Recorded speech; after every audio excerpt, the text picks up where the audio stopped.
Tonight's episode, we have Alan H Greenfield on the show. Alan's a UFO researcher, author, occultist, and prolific writer and social mediaist. So we'd just like to get right in it now, and we'll invite Alan into the show.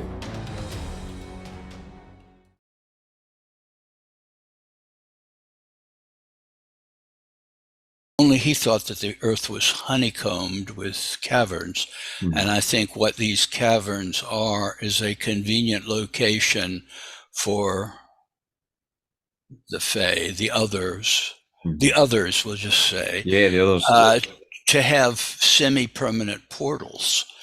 And they come in and out of those portals. And of course, someone who goes through a portal that doesn't understand the notion of portals, someone like me, who's a ceremonial magician, among other things, anyone who has opened an Enochian portal knows what portals are like. They go to other ethers, airs, the terminology shifts according to your own personal mythos, but it's going to, I like the term Magonia. It's just because it doesn't mean anything specific, but it means fairyland, the place where time runs different and things are not as they seem here.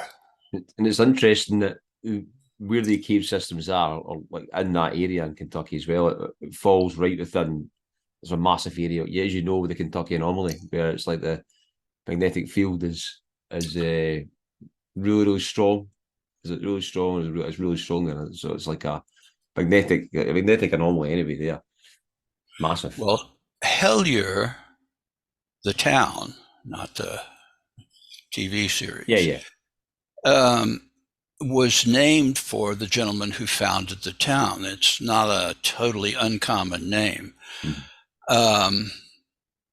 It's spelled sometimes a little bit differently, but I think it was picked partly because there are abandoned mines there that lead to that cave system. If you dig a mine looking for coal, first of all, you're going to encounter Tommyknockers, the friendly spirits of the mines, which somehow made their way to West Virginia and Kentucky, and were considered by the miners to be friends of theirs, like the canaries in the mine, because the canaries would die and the Tommyknockers would go, and they leave because the mine was about to collapse, or they thought that it might be.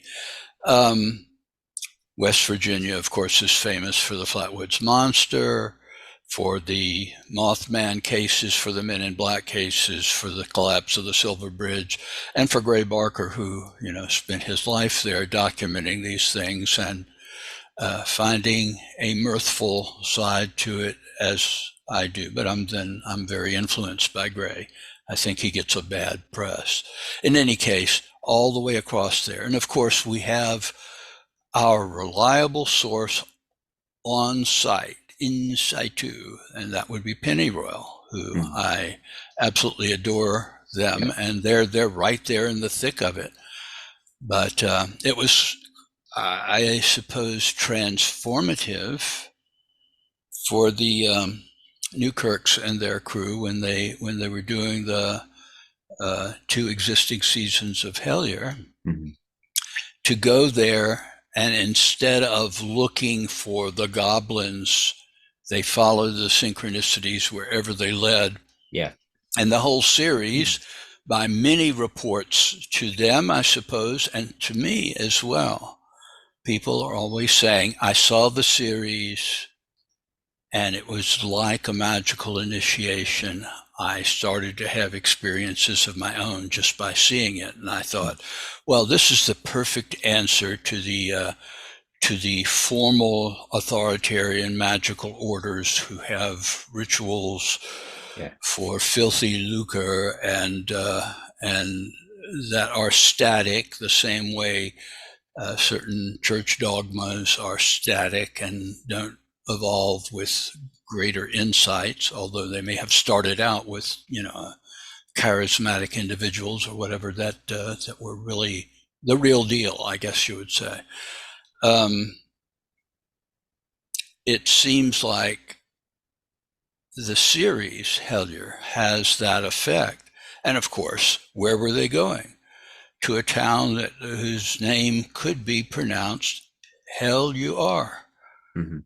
And it certainly seemed that way to their original and vanished witness, who they seem to think was apocryphal. I think was probably a real person with a slightly different name, whose house subsequently burned down. That's just my take on it. I mean, they did the field investigation and they're good at it, because whatever their original goal, if the synchronicities take them elsewhere, they go elsewhere.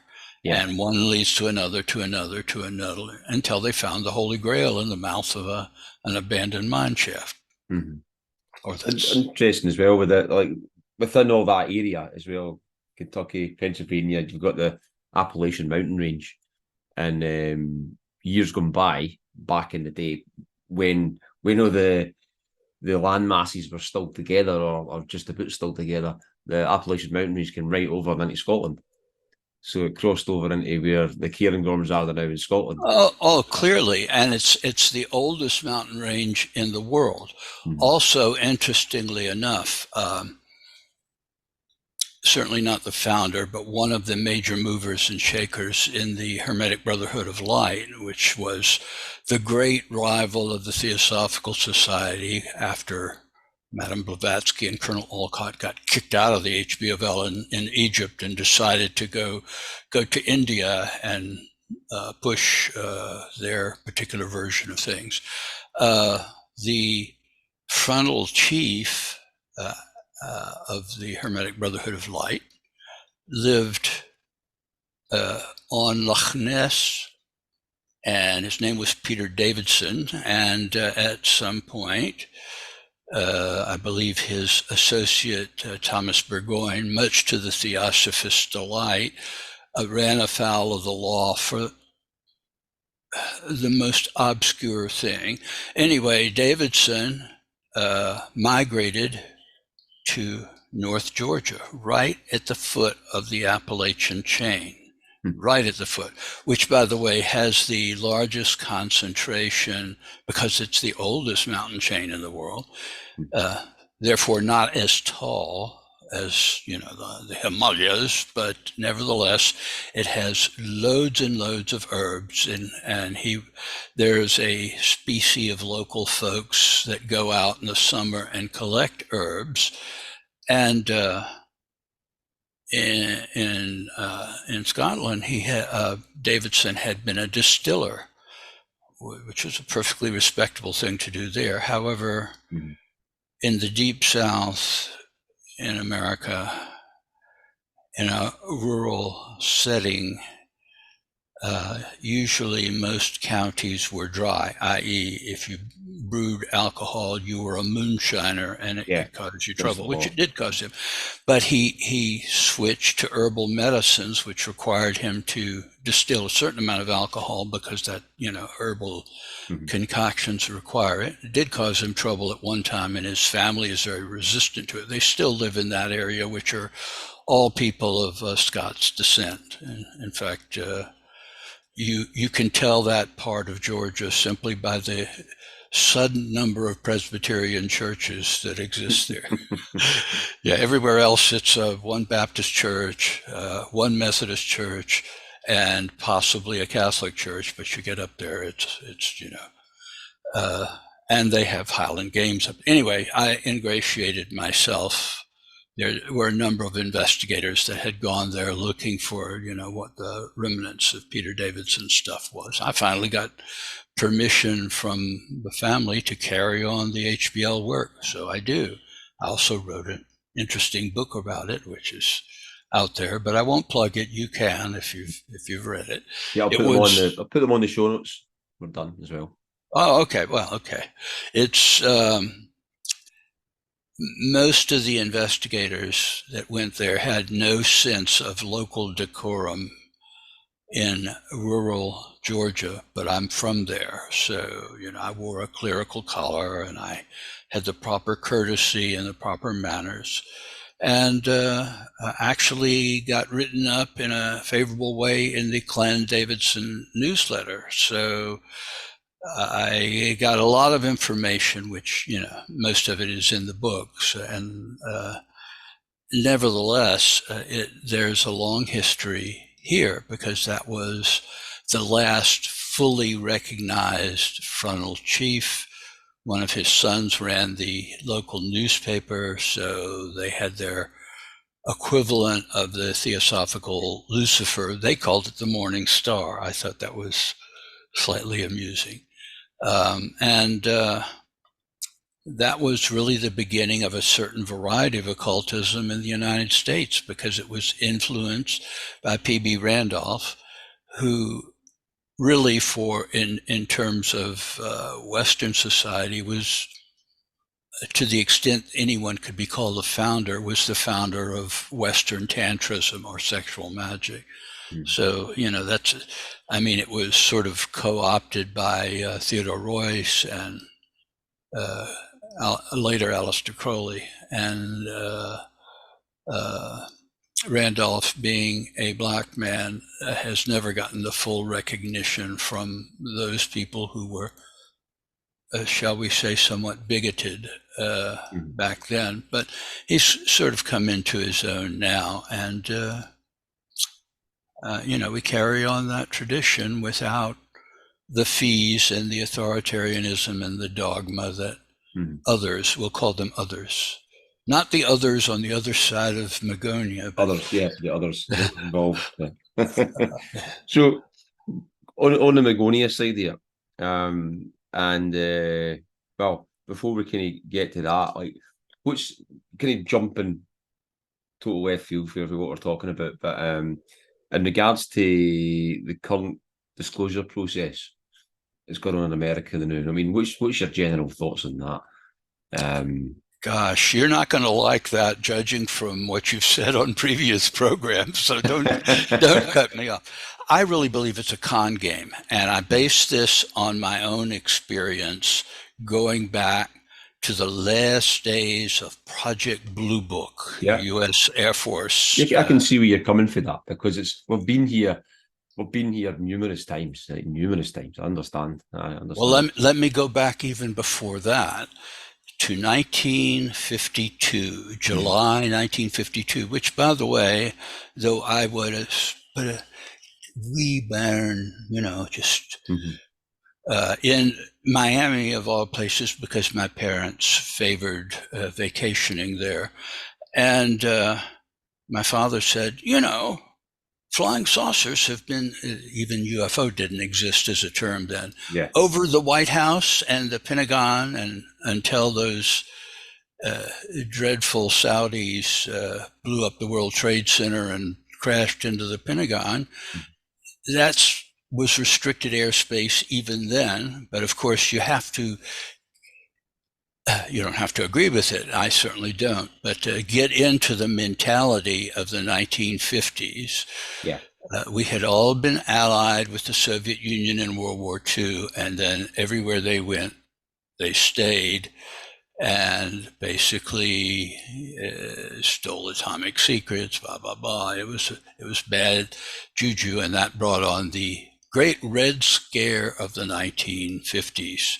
So the fact that flying saucers were seen over restricted airspace, origin unknown, nature unknown, in July 1952, and seen not only by people on the ground by pilots who had been scrambled to intercept what I guess they first thought were, Soviet bombers come to wipe us out or whatever they were supposed to be doing. This was before ICBMs even existed, I think. But because they were also seen on radar, there was a civilian voluntary group of people that you can't see ICBMs from any distance with the naked eye.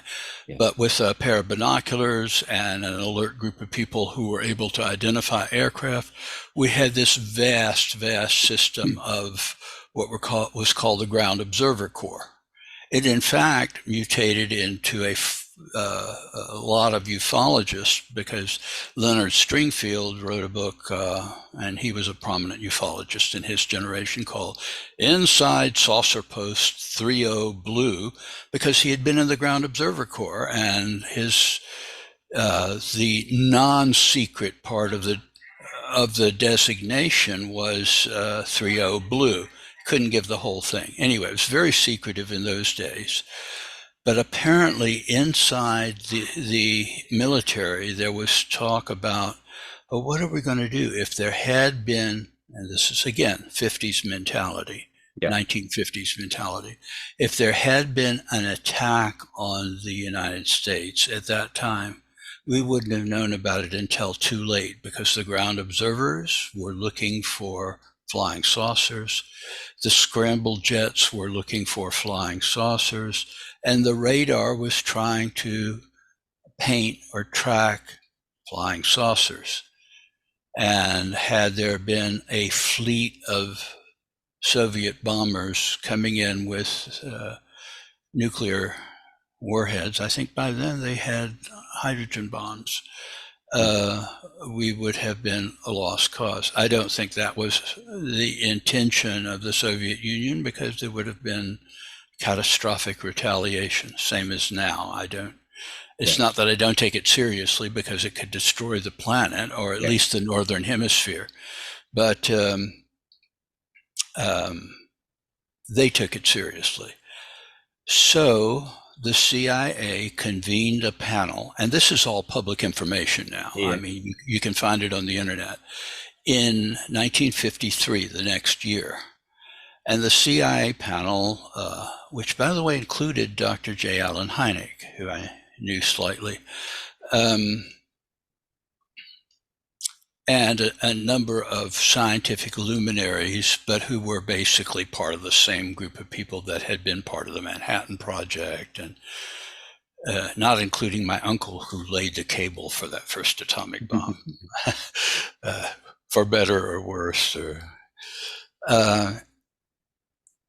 And they reached a number of conclusions. One of them was, and this is again, I hate to keep repeating it, but it's important because it's not the mentality now. Yeah. That the Communist Party USA, which even then, I mean, it peaked during the Great Depression, but by the 1950s, they were barely able, with covert Soviet support, to get out a daily newspaper, which mostly, in its declining days, had, a cover story. Then it went to weekly, then to monthly, and the obituaries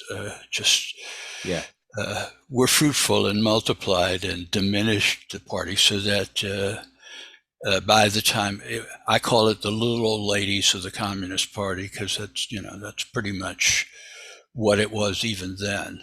The notion that they were going to infiltrate the International Flying Saucer Bureau, or APRO, which were the only groups that are around in those days, and influence them to create a false flap, so that the Ground Observer Corps, the radar technicians, the pilots, and everybody else would be so interested in flying saucers that they indeed would not notice a sneak Soviet attack. This was CIA think, not Soviet think, and not general public think. So one of the conclusions that they recommended was private UFO organizations, of which there were not many in 1953, need to be infiltrated by, well, technically the CIA can't operate inside the United States, but the FBI can, and the FBI was then run by the interesting figure of J. Edgar Hoover. And they certainly could.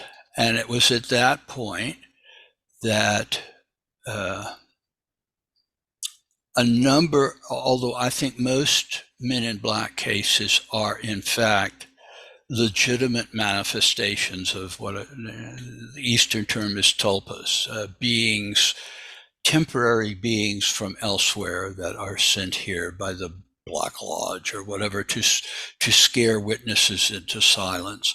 But a few of them were probably CIA agents or people that the Air Force put up to sending people in uniform to do a little questionnaire. But that got more sophisticated. And in 1956, the first big civilian flying saucer group. Bear with me on this. This is very important to the present disclosure. Yeah, no, I understand that. In 1956, a man named Townsend Brown, who I know almost nothing about, but a civilian, founded a group called the National Investigations Committee on Aerial Phenomena, NICAP, which I eventually became a member of in my ignorant UFOs or extraterrestrial days. And Townsend Brown dropped out of the picture very quickly, as if he was just there to set it up and to create no suspicion. You know, it was just like Al Bender's IFSB, Coral and Jim Lorenzen's APRO. It's just another group investigating flying saucers.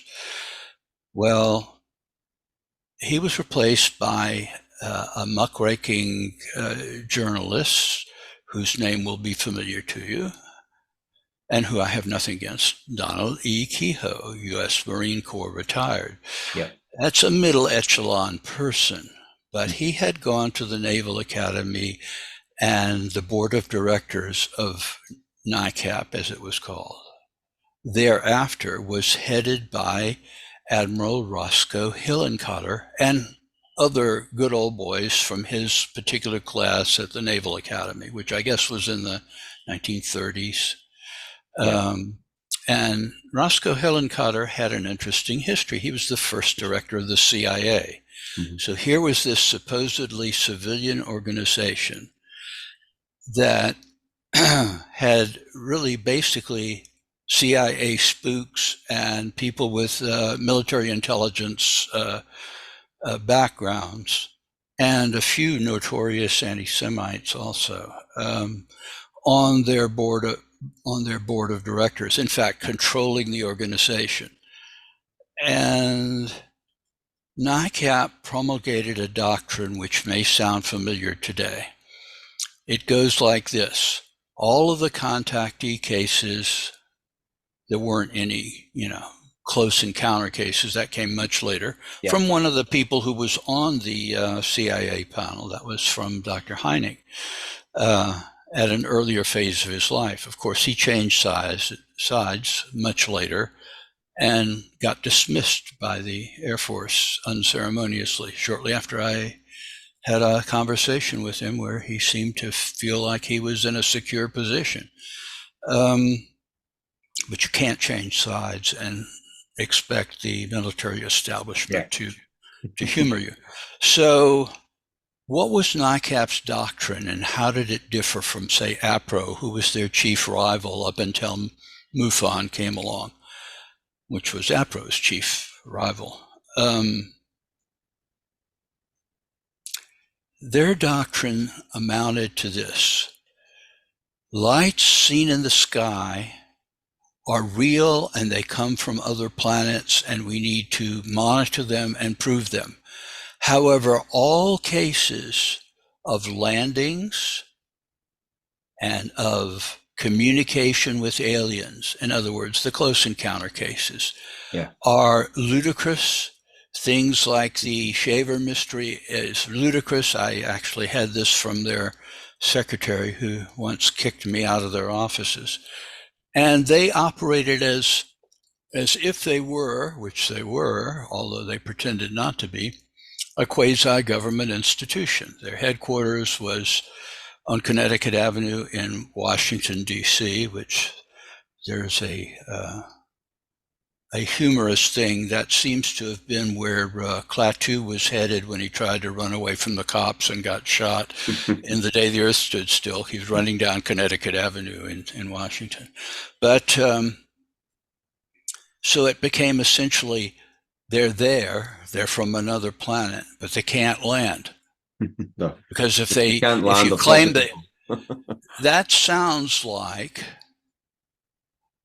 a front for the CIA following the directive that is public information now to disrupt and to give disinformation to private UFO groups in order to save us from the evil Soviet Empire. I think the Soviet Empire was evil and its successors are evil, but I don't think that we had a likelihood of an invasion caused by flying saucers. It was just 50s paranoia, which was, the infiltration of the Communist Party. I mean, I've been involved in nuclear disarmament groups and things, and the three little ladies from the Communist Party are always there, and everybody knows who they are because they always space themselves out in the room full of very sincere hippie types, and they always say, let's have a march on a working class neighborhood, which in the context of Tucson, Arizona in the 1970s, 1980s, which was when I was involved in a group in Tucson during my graduate school days, was utterly ludicrous. I mean, it was just ridiculous that nobody paid any attention, but everybody noted, oh, that's the three little old ladies from the Communist Party. Go away. Let us get on with our business of getting nuclear power plants closed before they're blown up and go ballistic. So I know this from personal experience. They are as close to harmless, particularly since the flow of funds from the Soviet Union seems to have lapsed, like the famous cosmonaut who went up from the Soviet Union, and when he came down, his country had ceased to exist. I don't know where he landed, probably in Turkmenistan or one of those stands, Kazakhstan, actually. So do you get where I'm going with this at all? Yeah. What happened was the Air Force continued to have what at a distance seemed like a fairly sophisticated project, although even then I thought they don't really seem to be gathering any information. They're just encouraging people to submit to local Air Force bases or whatever their sightings, particularly if they're military personnel. And it goes to Wright-Patterson Air Force Base to Project Blue Book, which probably had a door that said Project Blue Book, and consisted of one middle-level officer, an enlisted Air Force person, and a secretary. That's Project Blue Book. Mm-hmm. And I guess they felt like in the late 1960s that was just no longer necessary. Public interest was, they thought, in decline. And pretty much the whole notion of Soviet bombers had become, Ground Observer Corps had been dissolved because the threat, such as it was Soviet missiles in Cuba, which could reach any point in the United States in about 3 minutes and 32 seconds. So it was just, it was not a point that either American officials or Soviet officials were apt to think about, even supposing that the Soviet Union was looking to do a first strike. I don't think either side was. By then, everybody had figured out that everybody in power had figured out, hopefully, that mutually assured destruction meant that we probably were not going to have a nuclear war, because the consequences would be too great for the initiator thereof. Yeah. Particularly after the submarine-based missiles. Even if you wiped out every missile silo on land, there was still far, far more available to destroy any country in the world, and conceivably even uninvolved countries. Crazy when you think it. I mean, it totally is when you put it into context. Absolutely crazy. Yeah, and I'm sure they reached that conclusion both in the Pentagon and in the Kremlin. I mean, and that probably is still the case. They, even though there are, because of various disarmament talks, there are less ICBMs than there once were. Nevertheless, there's enough to destroy the United States, the UK, and Russia, and 7 or 8 other NATO countries, and who knows what other, certainly the idiot that's running Belarus now has made the calculation that he would be, just a side target, but his whole country would be a slag heap for the rest of for the next 1,000 years. Nobody wants that. Definitely not. Not even the Persians, the Iranians. They probably make that calculation too. Probably. So, Project Blue Book, with much fanfare, announced they were closing their doors. Am I going on at too great a length? Because No, not at all. Not at all. It's fine. I don't want to piss off the pro-disclosure people. I just want to spare them what the ufologists of that period went through. Yeah. They fobbed the whole thing off on the University of Colorado in the hands of Condon. Edward U. Condon, a scientist who himself was somewhat skady, and as was later disclosed, possibly under the Freedom of Information Act, I don't remember really, but he had from the very beginning said, in getting the contract from the government to do this project, we should appear to be objective, but in the end, we should find that there's nothing to this. Translation, it was a put-up job from the beginning. But people, particularly NICAP, which disclosure had been there, there were 2 doctrines. One was they can't land. The other is what really we should concentrate on is getting the top secret information about flying saucers that the officer, the enlisted man, and the secretary knew in their infinite wisdom, which is BS.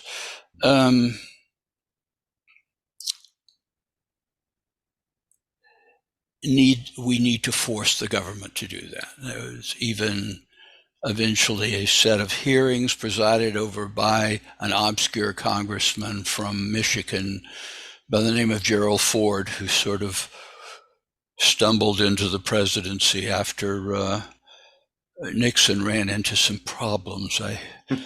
My memory fades, but it seems he was involved in some sort of burglary or whatever. I don't know. Or perhaps he told a lie. Just the one. Just the one. Just the one. He was upstanding. Yes, a true guy. A true human, sort of. So the rumor got out in ufology, in the broader ufology community, that the Project Blue Book files were going to be destroyed. That turned out not to be true, but I didn't know that. So the U.S. Senate was in recess. Stop me if I bore you. No, not at all. I didn't usually always wear glasses. So I take them off. I'm reading what I'm going here, questions wise, and I'm watching the screen. So I use them for reading, but my kind of I understand. it's like that now and again. So I'm looking over them and pull them off, put them back on. I'm Don't wear them suspicious all. of people I that don't wear wear them all the glasses. time. So when I Because need when them, I I take pay. off my glasses, I turn into Superman, faster than a speeding bullet. But I don't use them all the time. So when I do use them, I just alien to me. So I'm off and yeah, on with yeah, them. okay, so, okay. so Well, what I did was I knew the Senate was in recess, and I happened to know where my senator lived because it was in a town not very far from Atlanta, and every time my folks liked to take me when my father was the vice president of a shoe company, and he was the person in charge of personnel. So we went from store to store. He didn't like to travel without his family. So every time we went through this particular town, not very far from where the Georgia Guidestones lived and died, they would say, "Oh, Senator Russell lives here," and he was the head of the Senate Armed Services Committee, possibly the most powerful man in the United States Senate at the time. So I wrote him a note at home to his home address, because they get thousands of letters, and most of it is read by the third assistant secretary to the third assistant secretary. Yeah. But I figured if I get him at home, that will get his attention. And sure enough, he wrote, I said, "Look, I don't know what you think about flying saucers, but just maintaining the files that I understand may be destroyed, it would seem to be prudent to preserve these files for future generations to be able to look at and reevaluate for better, worse, or indifferent." Yeah. In other words, I struck a very reasonable tone and did not attempt to convince him that flying saucers were real and came from Mars or whatever. And he wrote me back and he said, "Well, they're not being destroyed. They're being housed at the Redstone Arsenal in Alabama, which is the adjacent state." As I found out when I did UFO Hunters, they sent me over there during space camp. That was a friggin' nightmare, let me tell you. But apparently got me the security clearance that I needed, which was not that high, but it was just to be able to look at these files. So I went over there and I saw the Blue Book files. They didn't know diddly squat. Nothing. I mean, they had interesting cases. They had a lot of misidentified cases. And then there were a bunch of things that even in the files, they were marked through what would later show up in a lot of documents that have come out under the Freedom of Information Act. But they were about weapon systems, and I'll get to that in a minute. And from my point of view, they have a perfect right to keep that, weapon systems under development. I don't want others to know about it. Probably in those days, it was the B-1 bomber and other stealth technology that they were testing, interestingly enough, at Area 51. That's where the testing ground was. If it still is, I am sympathetic to keeping that private. But there was absolutely no indication that they had some secret knowledge which would point to extraterrestrial, let alone interdimensional beings. The only interesting thing that happened to me there was down the road while I was looking through all this stuff, and it was a lot of it, but it was mostly boring lights in the sky stuff that might have been interesting depending on the witnesses and the circumstances, but also could never prove one way or another anything. So there was nothing to disclose at that point. And then, of course, the Condon Committee came out with the predictable results. Not before Dr. Condon showed up at our convention, I believe, while the amazing Randy was speaking on the Nazca lines. I mean, that was the largest convention ever, anywhere in the world, on flying saucers. That was the one that we held at the Commodore Hotel in Midtown Manhattan, New York, during when the run of the Invaders television series was on, and the star of that show was there. So it was just thousands of people in the audience. And whoever was on stage at that time, it was either John Keel or James Randi, introduced him from the audience, and he stood up and waved, but it was like he didn't, particularly want to be seen. And I thought, well, he's either here because he's really interested, or much more likely, he's here to look at the loonies being daft, and that's just part of what he's doing. He's interviewing the people that NICAP wouldn't touch, not because he thought their stories were real. I mean, I think he even interviewed Carlos Allende, the notorious witness, or whatever you would exactly call him. Mm-hmm. And of course, when the predictable results came out, predictable to me and to, let's say, what we called middle ufology. I wrote a book on that too, in the heyday of it. I don't think anybody in my circle of friends, the Rick Hilberg and Alan Manick in Cleveland, Ohio, which was our center of power, and the people mostly associated with Jim Moseley in New York and New Jersey, who had a monthly meeting in New York that, and Gray Barker, who was our field person in West Virginia, at a really good time to be a field researcher in West Virginia, sort of like Pennyroyal in Kentucky today. Although these cases in West Virginia continue, and fortunately Gray has long gone to that great flying saucer in the sky, but still the cases go on, which puts to rest the notion that it was all a Gray Barker hoax. Because if he's hoaxing now, he's doing it from beyond the grave, which is a whole story in and of itself. So when this came out, it was the equivalent of the 19th century prediction of the second coming, which was called the Great Disappointment, because Jesus failed to show up on the first day, the second predicted day, and by the third one, the whole movement had collapsed, and they call it the Great Disappointment in those circles, which gave rise to the Seventh-day Adventist Church, which perpetuates it, but also was the parent to the Branch Davidians, who ran into some sort of problem in Waco, Texas, and seemed to have gotten burned down as they were selling guns and doing other not so palatable things. That's all satellite. Suffice to say, there was the push by NICAP and its supporters, and it was at that time the largest UFO group, and the Great Disappointment, and that extended to all of the nuts and bolts people who were certain that the government knew that these were extraterrestrial spacecraft if you could only get them to reveal it.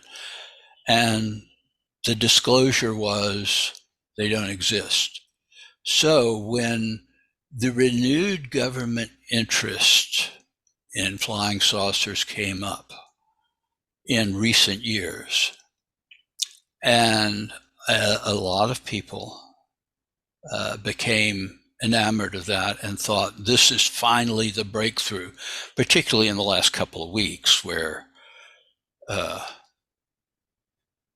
while a few people that I admire are involved in, these pressure to disclose whatever it is that they supposedly are going to disclose. The only thing they have to disclose, insofar as I am aware, and if I'm at all right, would be the very thing I don't want them to disclose, which is what is the next weapon system that they're working on for gazillions of dollars, you know. So,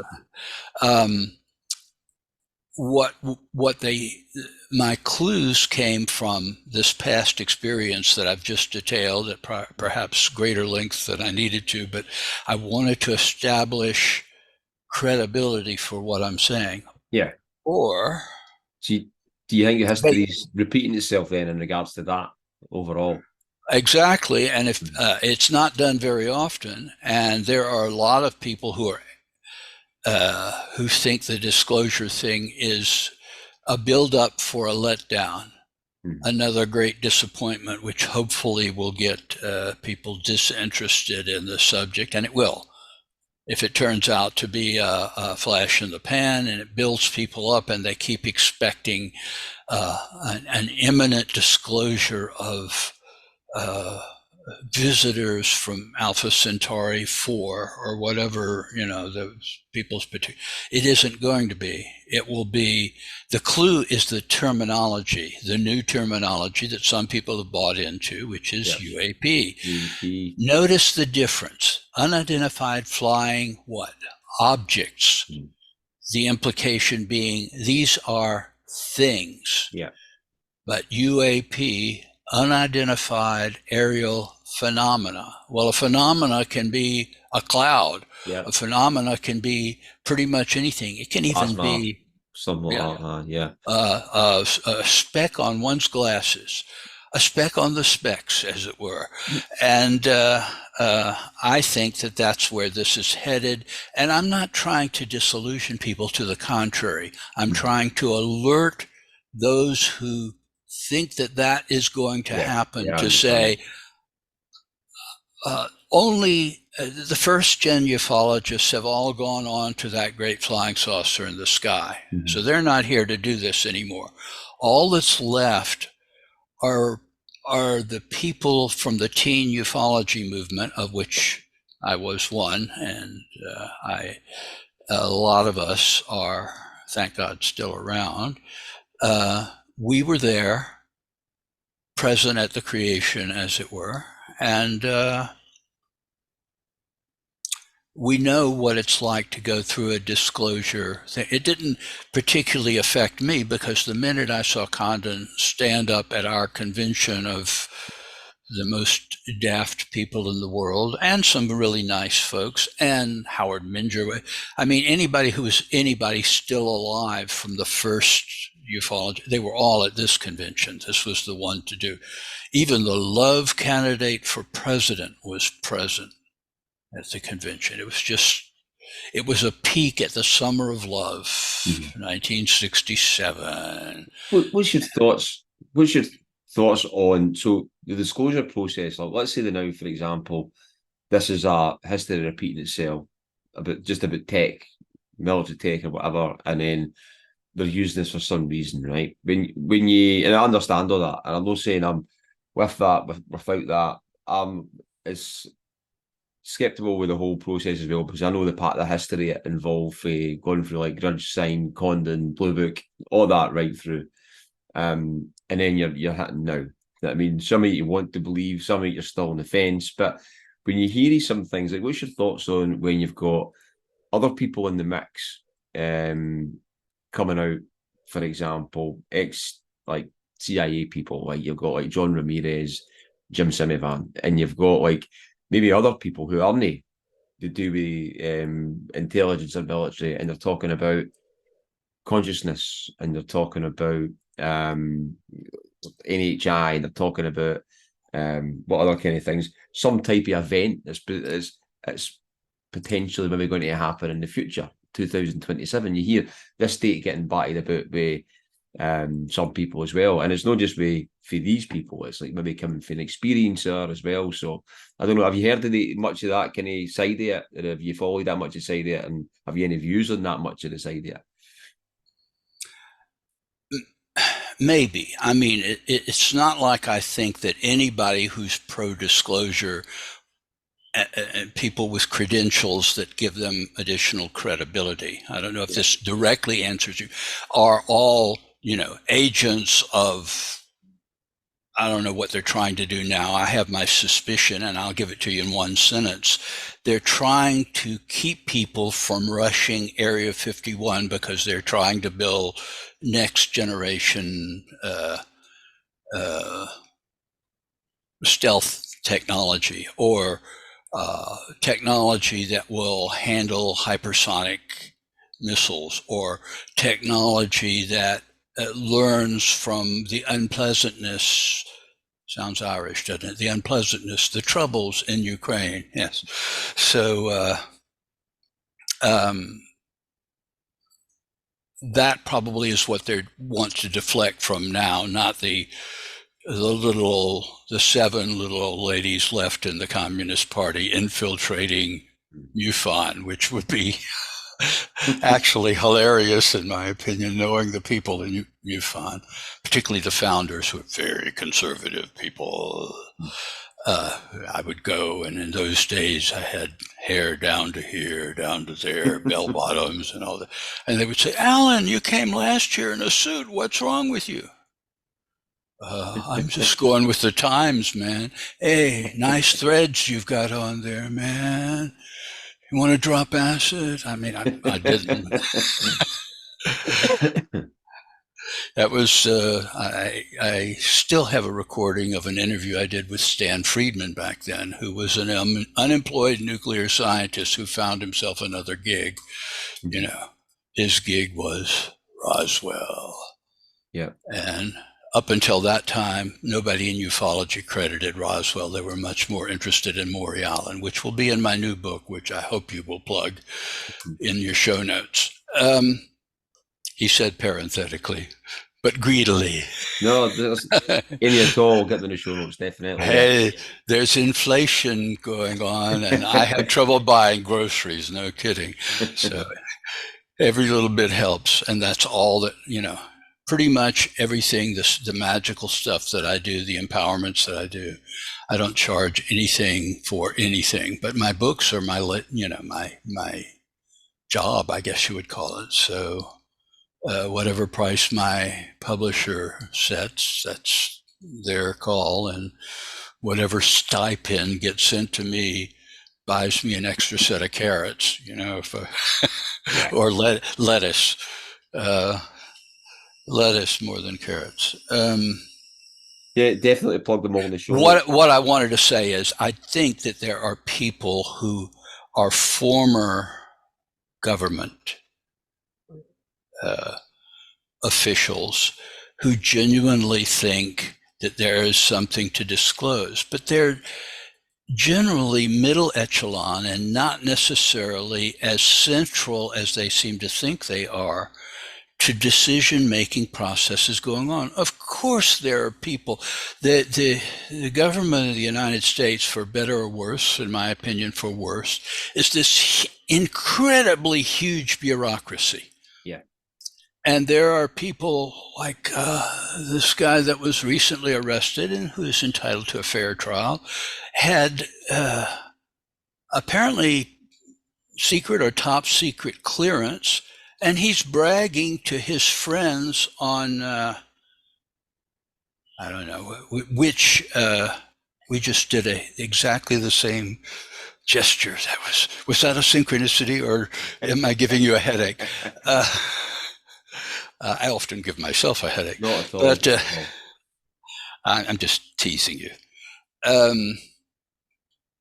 He gets arrested for having bragged to his buddies on, I want to say Telegram, because that's MSN or something like that. I think it was MSN. Or it was, yeah. Can't remember what it was on. And that's A, stupid, and B, how come this guy who was an airman, which is, the lowest echelon, had a security clearance sufficient to get this kind of information? Yeah. Well, maybe clearances need to be reevaluated. And I'm not saying that any of these people are being dishonest, the former military people. Yeah, yeah. And if somebody is present military, unless they're, subpoenaed and have to testify under oath, they're probably breaking some very substantial rules that have very substantial, I mean, you don't want to see them sent to Guantanamo Bay, and neither do they. That's not, the climate in Cuba is not real The way I favorable. kind of, sorry to interrupt you there. I mean, the way I kind of see it, or I might be wrong in this, you know what I mean? But when you look at, for example, some of the recent programs where you've got the OSAP program and the ATIP for that, to me, they look like if there was some type of other kind of program running, let's say it was a back engineering program or something like that, or whatever it was, UFO program after Blue Book, the ATIP and OSAP seem to be, from what I can understand and what I can say, outside that. I mean, no part of the party, whatever it is. I mean, so, and it's like the kickbacks coming for kind of that neck of the woods because it's no being part of that, whatever it is. But I'm still in the kind of auspice of thinking, well, I'll believe it when I see it. Yeah, well, I know that's the a good history. attitude. I know the history of it. You know what I mean? But it's interesting though when you've got that side of it. But it is interesting. What the thing I do find interesting mostly is when you've got people coming on and talking about who seem to be in the know of some type of information, but don't relay what it is. But like Dr. Gary Nolan, for example, when he's talking about like consciousness, and he comes out with statements like, well, what if you found that you were farmed and things like that, which links into some of the stuff like Bob Monroe talked about and his astral travels and things like that. And you go right back into that.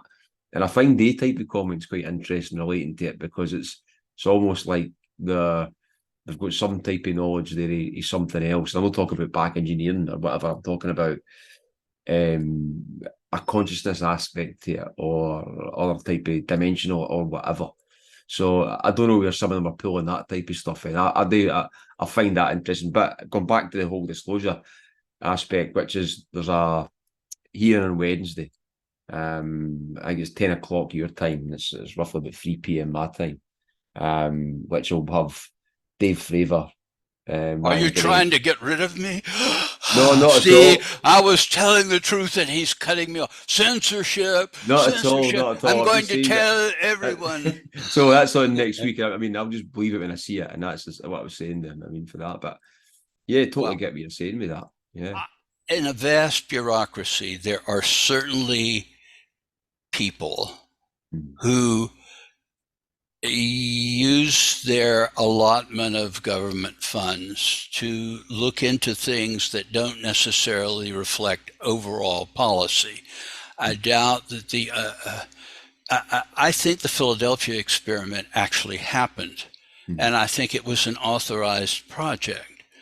But I don't think that it really reflected a general government policy. I think it may have been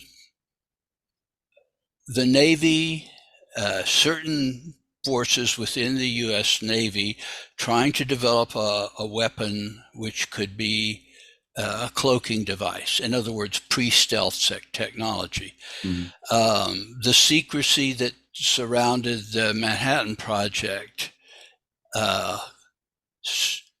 the science involved there was such that a couple of science fiction writers as early as the 1930s and then into wartime were speculating on the military use of nuclear power. And Yeah. they got visited by Hoover's FBI because there, in fact, were experiments going on. So I don't say that there are not projects within the government, but most of them turn out to be probes into areas that are unsuccessful. I can spin a bunch of them. The Spruce Goose was an airplane that was worked on for a long time, made out of spruce, and it flew for about 30 seconds, about 10 feet above the water, and then that was the end of it. Very expensive project. Pretty public. In fact, you can find films of its flight, its solo flight, not as I'll in need to one look that pilot, up. but it was the I'll only need time, the need to only look that time it one up. left. Yeah. And certainly the early experiments. I mean, it's a whole subject in and of itself, but the overlap between the occult community and early rocketry, and the development of the Jet Propulsion Laboratory by Jack Parsons, who pretty much the same time was also the master of the one and only American OTO lodge of that time. Mm-hmm. He was a pretty goofy guy, and he had an explosive end to his Blew career. himself up at the end. Yeah. And some people think that he didn't explode himself; he got exploded, and wheels within wheels. But the best example I know of something that I would take seriously was the government attempt to do some sort of astral travel as an espionage technique out of Stanford Research Institute. It's well known, and I don't think I have to recite the story, but allegedly they stopped doing it. And it certainly wasn't the entirety of the government. It wasn't a major policy. It was probably a small group within the military industrial establishment to try and find out, is this something that we can use to get intelligence on where the missiles in the then Soviet Union were located, or where the Afghan enemy was hiding out, or whatever the particulars are. That's legitimate, but it's not necessarily something that, whereas to people like ourselves who are interested in this stuff, seems like a supremely central acknowledgement that paranormal powers exist. To the average person, and to the average person in the government bureaucracy, including elected officials, that's a very peripheral thing.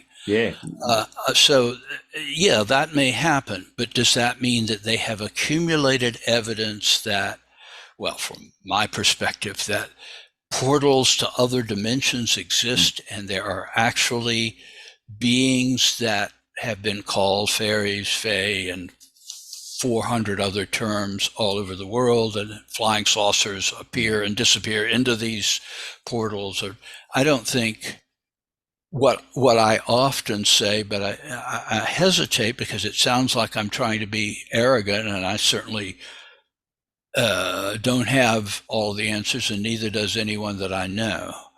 But the notion that there is a big secret to be disclosed if only we could pressure the right people, that is what I rebel at, because that's what your average nuts and bolts person thinks, and their expectation isn't something about other dimensions. Their expectation is they're coming through wormholes from Beetlejuice. Don't say it 3 times. It looks like the star is about to go nova. So if you say it 3 times, our sun, which is acting up right now in an unpredicted way, not to worry anybody, because I think we're going to be just fine for the next 20,000 years, until the even younger dryas hits us. The interesting thing you're saying there with the remote viewing projects, although there was a number of different names under them, it ran for like at least 20 years. And so you're saying, obviously, there's other stuff probably ran for that after. And your average Joe probably didn't even know it ran. I mean, that's the thing. I mean, the average Joe in the street will probably not even know that existed, or if it did exist, or whatever. I mean, that's the thing. So because we delve in and follow this kind of stuff, and obviously as an acknowledgement to a certain extent, but yeah, you can see smidgens of people within the defense establishment over here on our side of the pond and on your side as well that are very interested in this stuff. Famously, in Britain, the Air Chief Marshal Lord Downing was a pro ET person and very public about it. And of course, he was one of the heroes of the Battle of Britain, which keeps us all from speaking German today and marching around. Well, I wouldn't be here. I would have long since been sent to the showers, but that's, you get my point. I mean, he was a well-known person. General MacArthur, a hero of the Pacific War and later Governor General of Japan, and later dismissed by President Truman for being insubordinate. But that's, he was, his famous quote was, "The next war will be an interplanetary war." You will find prominent people who buy into the, as I call it, ye olde extraterrestrial hypothesis.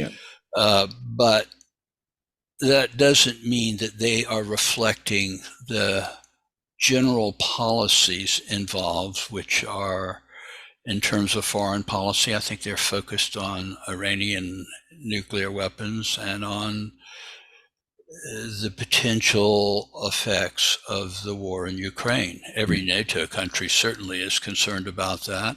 And probably they're watching it very closely in China, because their take on Taiwan being a part of their country probably is undergoing some controversy within the ruling party in China at this point as to whether it would be worth it, since that's a much tougher target than the Ukraine. It's not right next door. It's across a heavily armed strait. And the interest of national governments outside of just self-preservation are mostly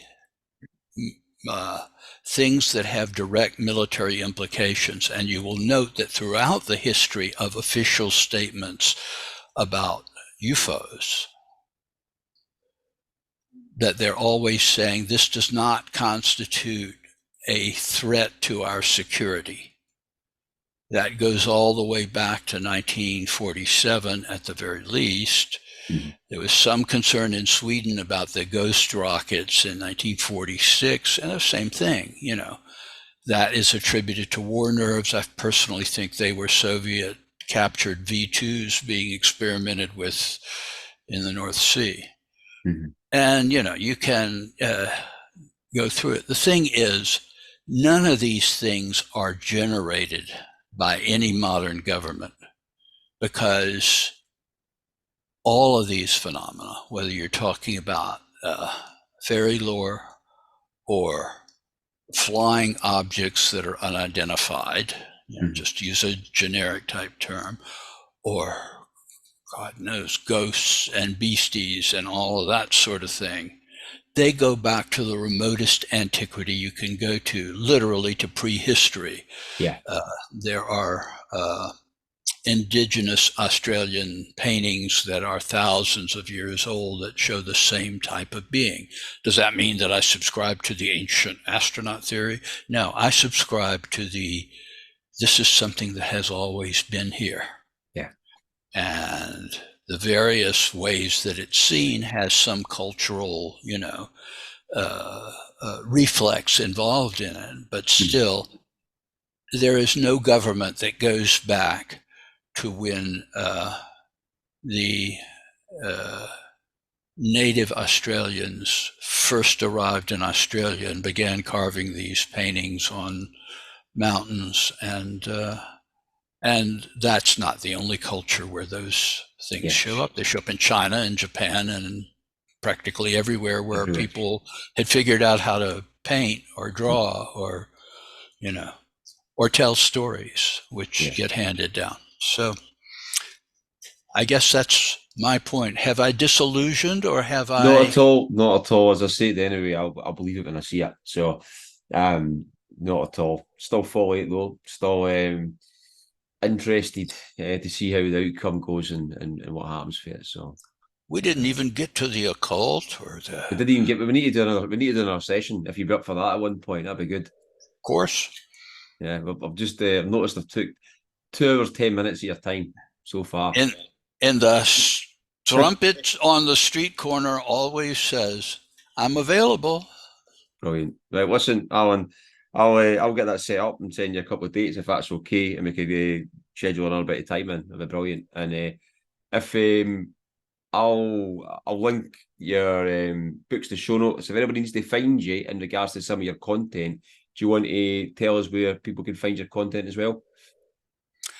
The easiest way, since I've been on the internet since it was the ARPANET, it's an internal military thing, is just to Google my name, but spell it correctly, and don't go to the Wikipedia piece on me, because it isn't a reflection of who I am. And I don't, the one person that cannot contribute to an article about themselves is the person. That's Wikipedia policy. And I personally think the Wikipedia is a crock of, it's just, Everybody can feed into it. Yeah, I know what you mean. I mean, anything.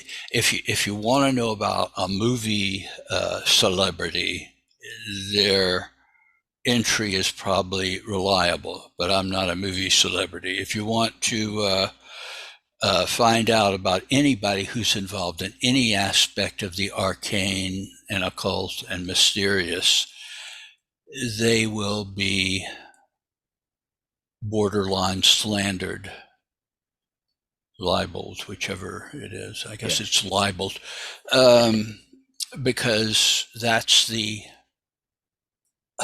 unwritten policy. And if you look at the comments, and of course, the person themselves can't say anything. I mean, for a while it was saying on that site something about Jake Straighton Kent didn't like me or something. Actually, we got along just fine.